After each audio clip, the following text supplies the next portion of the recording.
வாழ்க்கை நலத்துடன் இன்றைக்கி காலையில் பார்த்தீங்க அப்படின்னா வந்து முதல் நாள் வச்ச பாயாசம் வந்து கொஞ்சம் மிச்சமாக இருந்துச்சுங்க. ஸோ அதுதான் எல்லாருமே ஆளுக்கு ஒரு கிண்ணம் சாப்பிட்டோங்க.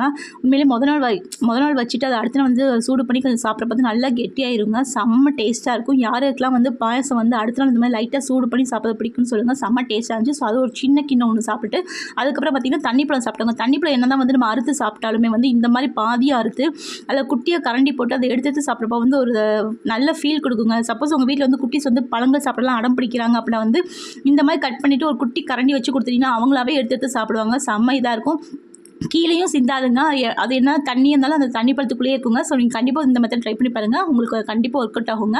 மதியானத்து பார்த்தீங்கன்னா கொஞ்சமாக பிரியாணி, ரெண்டு பீஸ் சிக்கன், அதுக்கப்புறம் வந்து கொஞ்சம் தயிர் வெங்காயம், கொஞ்சம் ப்ரான் கிரேவிக்கு தொட்டுக்கு வந்து ஒரே ஒரு தோசை வந்து எடுத்துக்கிட்டீங்க. பிரியாணியுமே அளவு வந்து பார்த்தீங்கன்னா ரொம்ப கம்மியாக தான் வச்சுட்டேன். ஸோ இதான் எனக்கு மதியானம் சாப்பிட்டது. இதெல்லாம் சாப்பிட்டு முடிச்சுட்டு ஒரு டம்ளர் மோர் குடிச்சிங்க.